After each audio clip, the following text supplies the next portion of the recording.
All right, good morning, everybody. I don't want to interrupt the visiting, but do want to get started on time. You guys all came early, dedicated people in the ice. So we'll kick it off here. Thanks for joining this morning. My name's Amanda Beggs. I am an environmental attorney with Foley & Lardner in our Milwaukee office, and I'm excited to talk with you all today about industry decarbonization.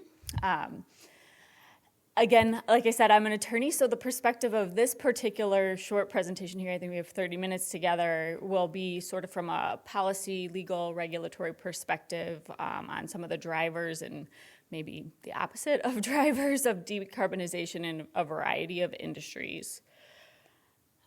So with that, I know a number of you are in the renewables space, whether it be solar or wind, but there's a variety of other industries, right, where there's a lot of greenhouse gas and carbon emissions, and there's a lot of thought going on with respect to decarbonization. So quick overview of what I thought might be interesting, but happy to discuss other things if you guys have questions.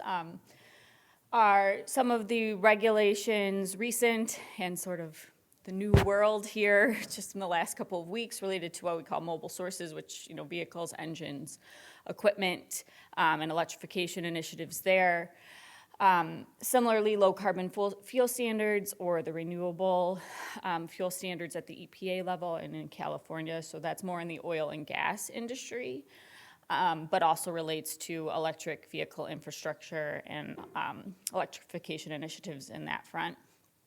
Some carbon capture regulations, that's sort of a new frontier, but again, in the oil and gas space primarily, also, manufacturing facilities, so we'll touch on that. And then HFCs or hydrofluorocarbons, which touches a variety of industries primarily that use refrigerants, so residential and commercial air conditioning, residential and commercial refrigeration, some like polyester foams and aerosols. And then maybe what people want to talk about or don't want to talk about because it's coming up so much is the new administration. What do we know and what do we speculate and what changes, every minute. So with that, just sort of jump in here. With respect to decarbonization, I'm sure everybody's familiar with greenhouse gas emissions and that can contribute to climate change and global warming and how that's working. And so the push for decarbonization it's not a new thing, right? I think in the last several years, there's been a lot of initiatives at the federal level and the state level to push industry away from carbon. And there's some, voluntary measures by industry to do the same with voluntary targets and things like that. And again, I'm not a scientist, but this is a helpful graphic for me. This data is from a few years back, but the pie chart looks the same, I would say. So not only are, we're talking about decarbonization primarily today, but there's a number of other greenhouse gas emissions. Certainly carbon dioxide accounts for the vast majority of those greenhouse gas emissions, but there's others like methane, which is, comes up primarily in the oil and gas industry, nitrous oxide, and then, fluorinated gases, which is something we'll talk about with HFCs in a little bit. So just by way of reference to see where we're at in the particular emissions that are contributing to greenhouse gases. And as I mentioned, there's a variety of industries that are contributing to or have carbon emissions or greenhouse gas emissions. And so beyond just looking at renewable energy from sort of a solar and a wind standpoint, there are a bunch of other industries that are contributing that are also looking at decarbonization efforts. And again, I think this data is from 2020, but the pie chart looks the same. So you can see that electricity and transportation and industry, so think manufacturing, factories, facilities, industrial facilities like that, have a similar breakdown in how they're contributing to greenhouse gas emissions in the U.S. And then there's certainly greenhouse gas emissions from agricultural and commercial buildings and residential buildings to a lesser extent. Given that chunk of the pie chart that's transportation related, did want to talk about sort of efforts to decarbonize or, to reduce greenhouse gas emissions in the transportation sector, which I think in the past 4 years or, decade or so has really come to the forefront at the federal level and at the state level, not necessarily in Wisconsin, but in California and other states. And so wanted to chat about that because there is, a lot of sort of uncertainty about where that's going to go with the new administration. So back at the start of the Biden administration, EPA, the U.S. Environmental Protection Agency, set more stringent greenhouse gas standards for cars and trucks. They sort of followed that up with more stringent standards for heavy-duty highway vehicles and engines like semis and trailers and things like that. And then last spring, the EPA put out 2 sort of parallel tandem regulations aimed at continuing those decreases. The greenhouse gas emission standards for heavy-duty highway vehicles, and then lower emission standards for light-duty vehicles and medium-duty vehicles as well, starting with model year 2027, which is actually coming up for many of our auto manufacturers for their planning in terms of their model years. And so those regulations, many saw as sort of technology forcing, pushing the issue where automotive manufacturers or engine manufacturers or even some equipment manufacturers would have to start implementing zero-emission technologies, electric vehicles, hydrogen fuel cell vehicles, or hybrids into their fleets in order to meet the standards. And so there was, there's been a lot of industry work, research and development, product development, customer and dealer engagement on how to meet these standards. And right now it's sort of unclear if and how these will be rolled back by the current administration. There's some chatter about putting basically an effort to repeal these regulations, these standards in a congressional budget bill. Not exactly sure how that would work. Generally think that the administration, the EPA, Trump's EPA, will likely try to roll these regulations back in some regard, but it'll likely have to go through rulemaking since these regulations have been in place for almost a year. And the rulemaking process for EPA can take up to a year. So that has been a bit chaotic, I think, for the automotive industry as they're trying to plan for compliance for model year 2027 and it's 2025. Most manufacturers have, time horizons and planning horizons that are much longer than that. So that's sort of at the federal level. There were a lot of incentives, I guess, a stick to comply and decarbonize with zero-emission technologies, which may be rolled back. So some disincentives potentially if you're over-complying, but also hard to turn on a dime when you've already got your strategies in place for the products that you want in your product line. And again, I know we're not in California, but did want to chat about California because it does drive a lot of what goes on in the automotive industry across the country. Under the Clean Air Act, basically the federal government is the only government that's allowed to set emission standards for vehicles, heavy-duty highway vehicles, passenger trucks, cars, and engines, but for California, which is allowed to set more stringent emission standards if they meet certain criteria. And then also under the Clean Air Act, states can choose to adopt California's more stringent standards once they are approved. So there are a lot of states like New Jersey, New York, on the East Coast, and Washington and Oregon that typically implement the California Air Resources Board standards once they're adopted. The one wrinkle with this is that while California can set its own emission standards, and they often do, EPA, the federal EPA, has to approve the waiver for those regulations to be enforceable. So California can issue all the regulations it wants, but then EPA has to approve them before California or an implementing state can approve them.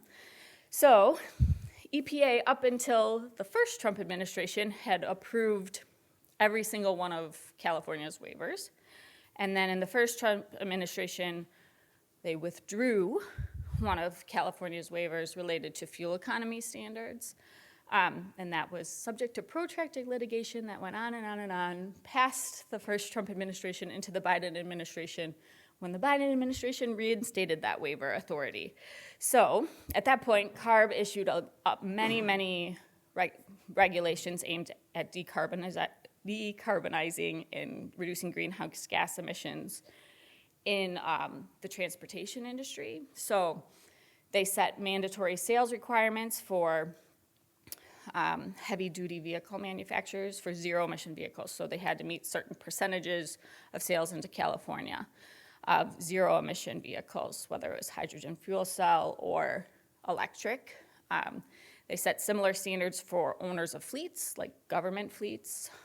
So I think municipalities had to have a certain number of electric vehicles in their fleets.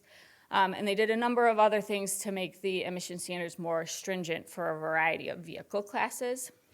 EPA approved nearly all of those waivers except for a handful that were not approved at the time of the transition, and California just withdrew those waivers requests, basically seeing the writing on the wall that the Trump administration was not going to approve those. It's hard to know exactly what's going to happen with this, except for we think it's likely that the EPA in the new administration will try to walk some of these waivers back, such that the California sales mandates may not be enforceable. Then they wouldn't be enforceable in New York or New Jersey, where those states have also implemented those sales mandates, which is again creating some chaos for industry, right, who have been planning to meet these requirements for some time now, and have been working with their dealers to make that happen.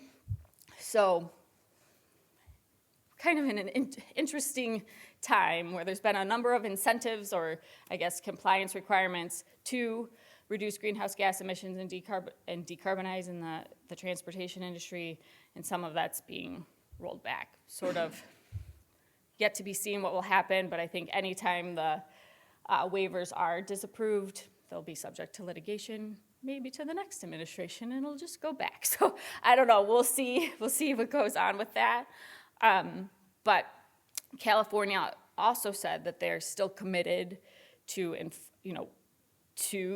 decarbonizing and reducing greenhouse gas emissions from vehicles in their states, and they could potentially retroactively enforce these regulations if they're rolled back by the federal government. So something manufacturers have to think about as well.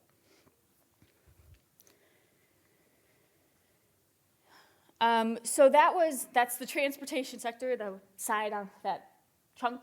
I think it was about 27% on that pie chart. Oil and gas is another sector that there's been an effort to decarbonize, or by the states at least, and at the federal level as well. There's the renewable fuel standards where you can generate credits for lower carbon type fuels, whether it's biofuels, renewable fuels, things like that. California and Washington State have a similar program called the Low Carbon Fuel Standards. It's essentially a credit trading system where those that produce clean energy, including energy generated from solar or wind or other renewable resources, can generate credits that they can then sell to more traditional fuel producers to meet the requirements in California for low carbon fuel standards, because you have to have a certain amount of credits to be able to sell into California. So this is just one mechanism that the states, primarily California and Washington, EPA's program is similar but not quite as developed or stringent, have worked to decarbonize in the oil and gas industry. And there's a couple of ways, I won't, given that our time here, I won't get into all of the nitty-gritty of how this works, but did want to also flag that another way to generate credits in California and Washington and other states who are looking to implement this is through zero-emission vehicle infrastructure. So it's not just if you sell a renewable fuel into California, it's if you install chargers for electric vehicles. You can generate those credits and sell them to fuel producers that need them. So it's an incentive-based way, right, to encourage electric vehicle infrastructure in California or the sale of lower carbon fuels.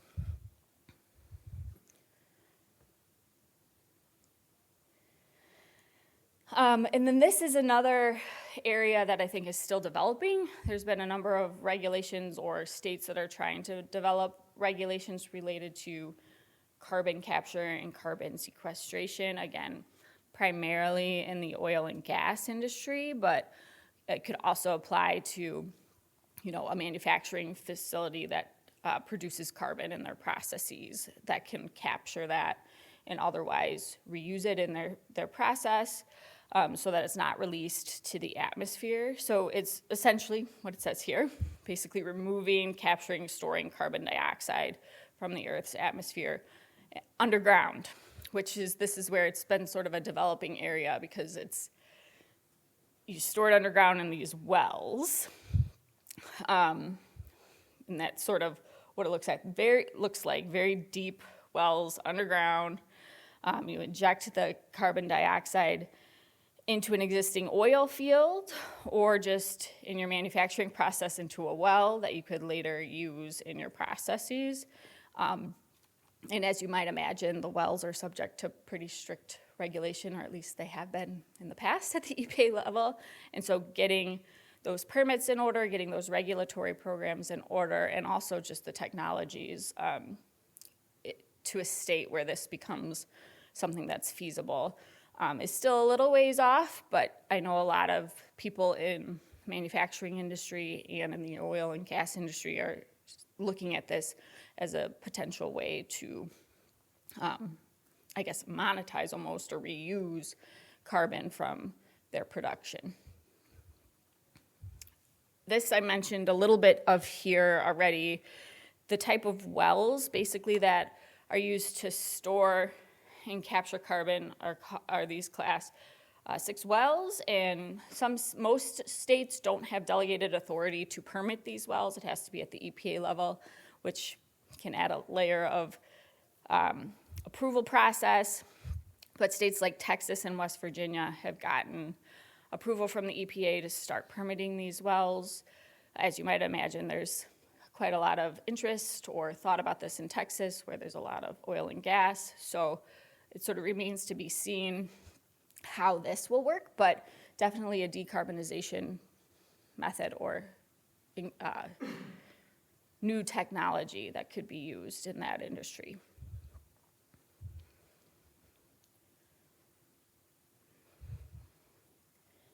And then the last sort of bucket that I wanted to chat about with respect to decarbonization relates to the phase down of certain high global warming potential refrigerants that use hydrofluorocarbons, or HFCs. During the Biden administration, the American Innovation and Manufacturing Act, or the AIM Act, was promulgated, and it basically said manufacturers need to phase out the use of HFCs in their products. So HFCs are used primarily in refrigerants. They're used in a variety of industries and in commercial industrial products, whether it be air conditioning systems, refrigeration systems like for restaurants, things, grocery stores, things like that. Motor vehicle air conditioning units, marine air conditioning units, they come up a lot in a variety of products. And so I think this was in 2020, the act came out to phase these out, and EPA has since been working to promulgate regulations to phase out HFCs in a variety of applications and uses. And you can see here, the AIM Act is more of a import and manufacture of the refrigerant itself is what it regulates, and it makes those manufacturers decrease their production over time for those particular refrigerants. There's been a number of rules, like I mentioned, from EPA about how to phase those out and the sale, and there's a couple of key deadlines that are still coming up. We haven't heard rumblings of EPA rolling those back yet, but we'll see. So manufacturers and importers have certain deadlines in January of next year. Oh no, this past year, right now, we're in 2025, and next year for the sale of those types of refrigerants. And there's a tandem program at EPA called the SNAP program. It's the Significant New Alternatives program, and this started back with the Montreal Protocol a while ago with respect to phasing out CFCs. So a different constituent in those refrigerants. Those refrigerants have primarily been phased out. Now EPA is working on HFCs for uses. So while the AIM Act is sort of tied to the manufacture of particular refrigerants, the SNAP program relates to prohibiting uses or finding alternatives to these HFC refrigerants in particular industry segments. So that might be motor vehicle air conditioning units can use this substitute for R42, I think is a refrigerant that's used in that industry often, or R32. And so that's really EPA setting up what are safe refrigerants that have a lower global warming potential that can be used in, X industry.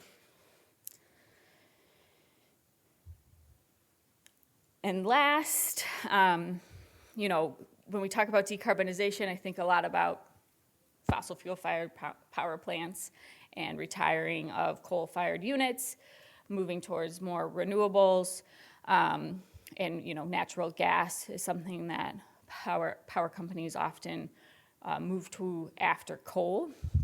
And I don't know if you guys were intimately involved in the saga, as I was, that there was the Clean Power Plan in 2015 in the Obama administration that would have forced some renewable solar, wind to offset some of the fossil fuels for these types of fired units for power plants. That was repealed and replaced by the Affordable Clean Energy Act during the first Trump administration, which basically, for sake of simplicity, repealed all of that. And then the Biden administration came in and repealed the ACE rule and issued its own rule, which did set some greenhouse gas targets for fossil-fueled fired power plants. Didn't have the same sort of technology forcing mechanisms as the Clean Power Plan. That's still in place. There's been petitions to reconsider that have been denied. It's in litigation, and again, another one that might be subject to rollback with the new administration. I guess with the last few minutes we have here, I went through a variety of industries, right? And here's all the efforts to decarbonize. Here's some of the things that are happening that might disincentivize decarbonization. And I think a lot of that has happened in the last couple of weeks. So as you may be aware, in addition to a plethora of other executive orders, the administration has issued a national energy emergency executive order, basically on Inauguration Day. And it allows for the expedited approval of permits in the fossil fuel industry, uranium, biofuel, geothermal heat infrastructure, basically to increase energy, right? Energy production in the US, but it doesn't expedite solar or wind approvals, right? It's readily apparent that this administration is going to be focusing more on more traditional energy sources. So that sort of, I think there's still a push to decarbonize. There's certainly a lot of compliance requirements that companies need to follow, but we do have this sort of push-pull going on right now.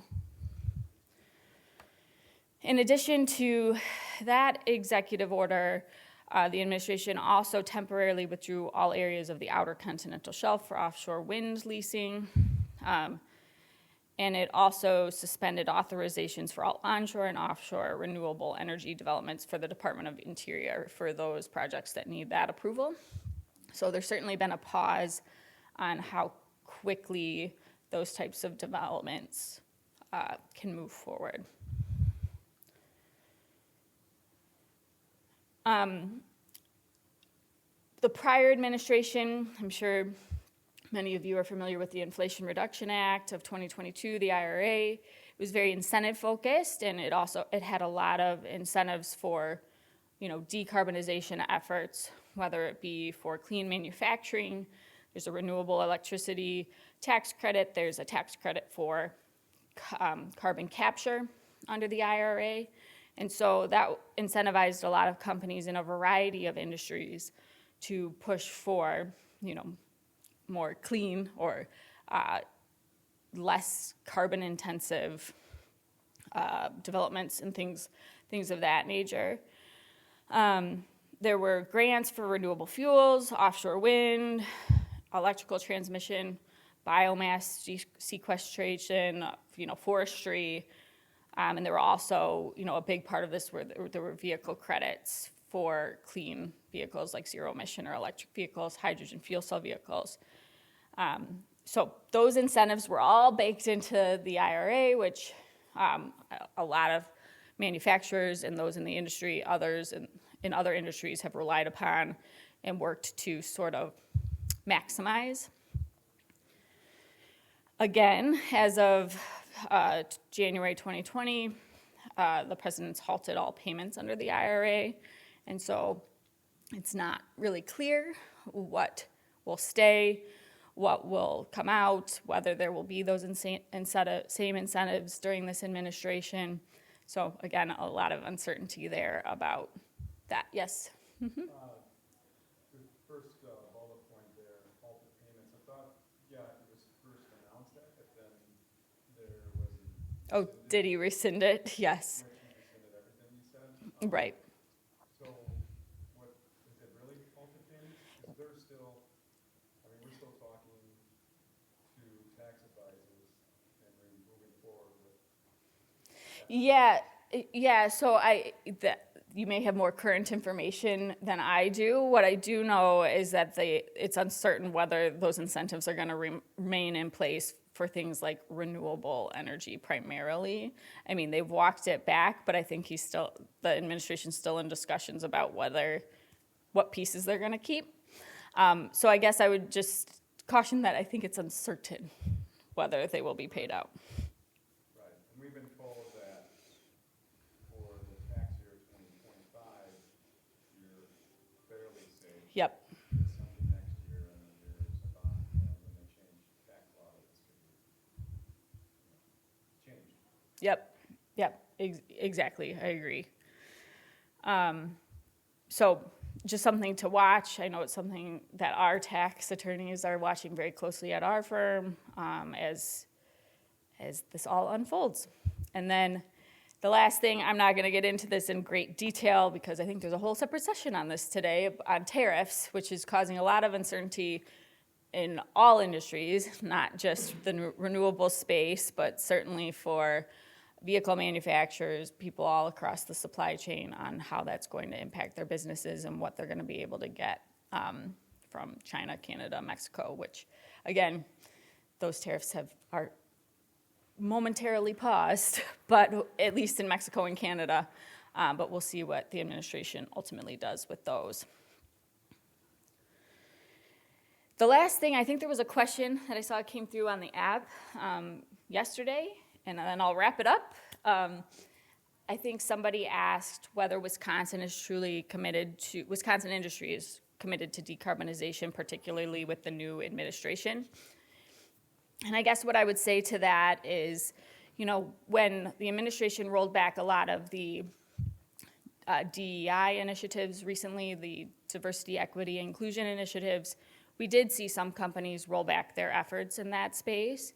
We haven't seen a wholesale rollback like that with companies in sort of the reducing carbon emissions space yet.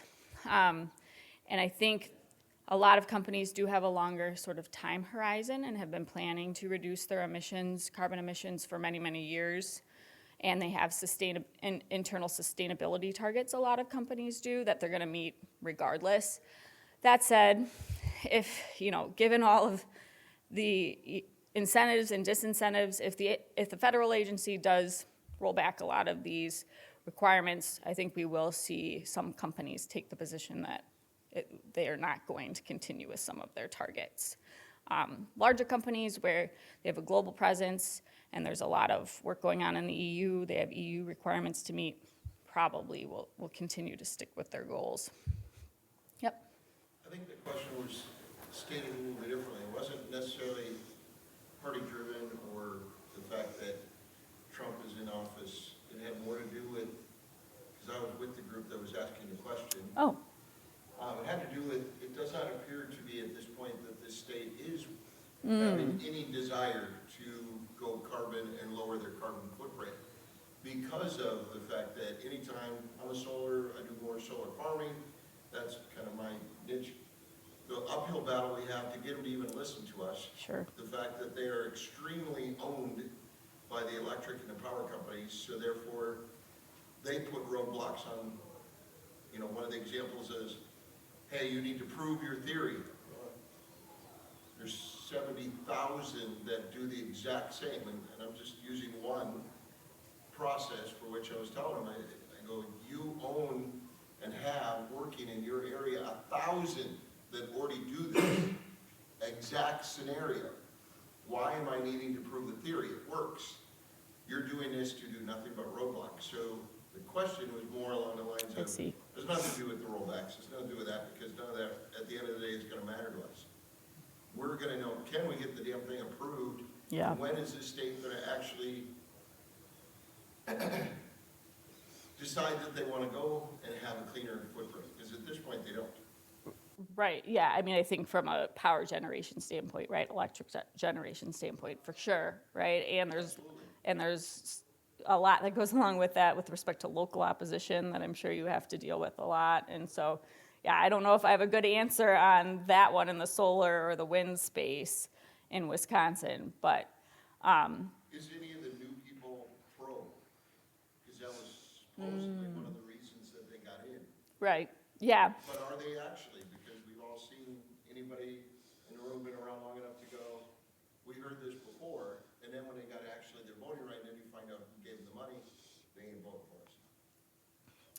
Right. I mean, I'd open it up to others. I'm not sure I have an answer to that question, except for I agree with you. A lot of people have been elected, right, on renewable platforms. So, But are they, on your end, are you seeing that they're actually following through? It's been a very short period of time, yeah, but actions can sure. see. I think it's tough, right, because there can be a lot of local opposition. So you're right, it's very political. So I do think that I think a lot of the people that are in office have the intention, right, that they want to decarbonize, they want to support renewables, but there's a lot of opposition on the other side. It's tough to overcome from a political standpoint.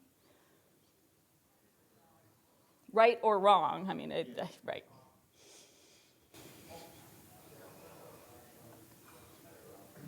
Yeah. Can I ask a general question?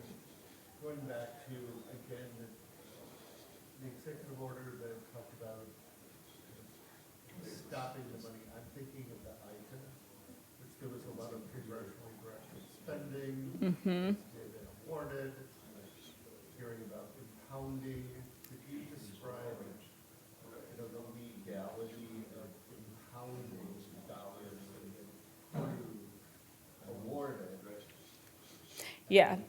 Maybe halfway through the process. Yeah.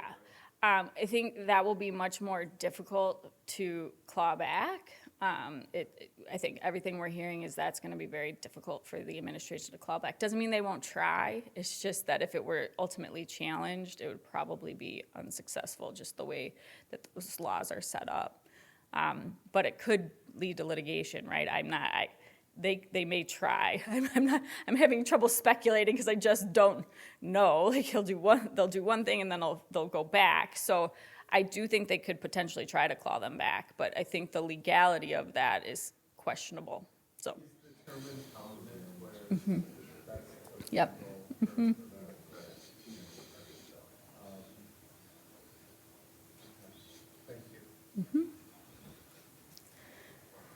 All right. Well, thanks very much. Again, bright and early. You guys are dedicated. I appreciate it.